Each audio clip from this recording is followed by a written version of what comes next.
to remove the style, titles and honours of Prince Andrew. The 4 children of Queen Elizabeth, all born princes and princess. For decades, Prince Andrew stood near the very centre of the British monarchy. He was the confident second son of Queen Elizabeth II, a naval officer, a royal who once moved easily through palaces, ceremonies, and the highest levels of public life. Royal Lodge, a massive 30-room mansion inside Windsor Great Park, had been his home for more than 20 years. It was where he raised his daughters, hosted guests, and maintained the lifestyle expected of a senior royal. But today, that chapter appears to be closing, quietly, abruptly, and in a way that has raised serious questions about what is really happening behind palace walls. Because according to multiple reports, Prince Andrew has now been forced to leave Royal Lodge, and the place he has reportedly been moved to carries a history inside the royal family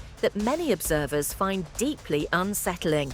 And the King has stated that Buckingham Palace is ready to support the police as they look into allegations regarding a place that, over the years, has often been used when someone in the royal circle becomes inconvenient. That place is Wood Farm Cottage. Andrew's departure from Royal Lodge reportedly happened far more suddenly than many expected. There were no official farewells, no public transition, and no carefully staged royal announcement. Instead, reports suggest the move happened quietly, almost under the cover of darkness. Look, we've been up to what we believe is a place called Marsh Farm. It's at Sandringham.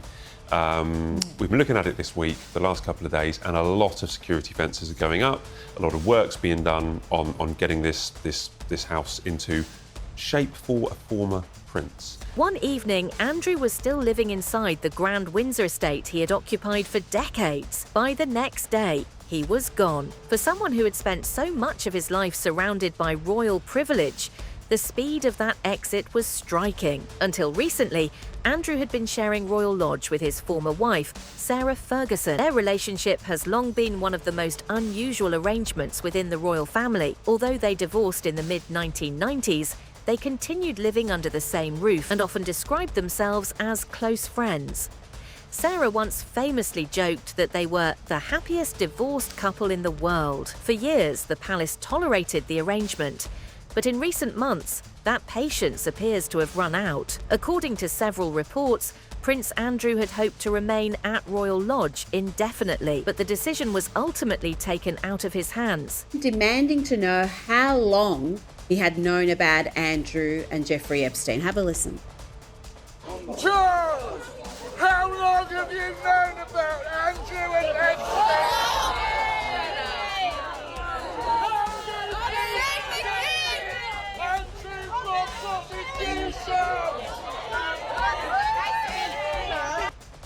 King Charles III, who has been working to reshape and modernise the monarchy since ascending the throne, is believed to have pushed for the change. Since becoming king, Charles has gradually created more distance between the royal institution and the controversies that have surrounded his younger brother. Andrew has always denied wrongdoing, and Buckingham Palace has repeatedly emphasised that he is no longer a working royal. Even so, his removal from Royal Lodge marks a major shift because Royal Lodge was never just a house, it was a symbol. Enormous property sits deep within Windsor Great Park and once served as the home of Queen Elizabeth, the Queen Mother. When Andrew took over the lease in the early 2000s, extensive renovations reportedly costing millions were carried out. For years, the residence represented Andrew's continued connection to royal privilege, even after his public role had dramatically diminished. So losing it was never going to be a small change. But what has captured the most attention is where Andrew has gone next. Wood Farm Cottage sits on a remote corner of the Sandringham estate in Norfolk. Unlike Royal Lodge, it is modest by royal standards, a 5-bedroom farmhouse surrounded by open countryside and farmland that stretches toward the North Sea. It is quiet, secluded, and deliberately far removed from the centre of royal activity. Within the royal family, Wood Farm has long carried a very particular reputation. It has often been used as a place where difficult situations are handled quietly, away from public view.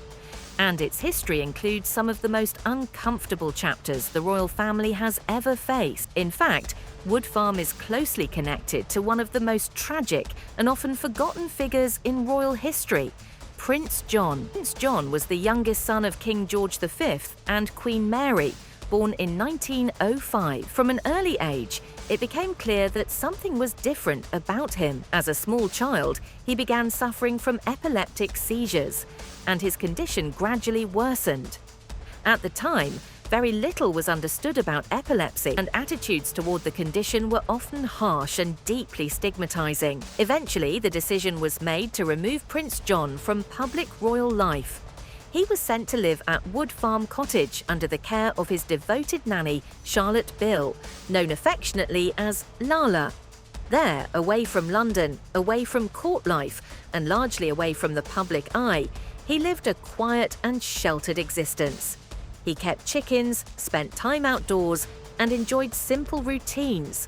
But he rarely appeared in public again. Prince John died in 1919 at just 13 years old after suffering a severe seizure in his sleep. For many historians, his story represents one of the saddest chapters in royal history, a reminder of how different attitudes toward illness once were. In later years, Wood Farm took on a very different role.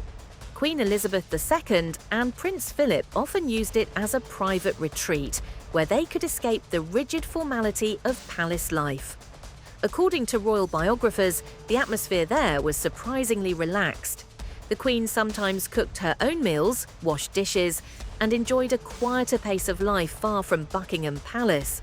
But despite those more pleasant memories, the cottage still carries an unusual symbolic weight inside royal circles, which is why Prince Andrew's move there has attracted so much attention. According to reports, Andrew himself has found the relocation deeply humiliating. Royal Lodge had been his home for decades, a place filled with family memories and reminders of a very different chapter of his life.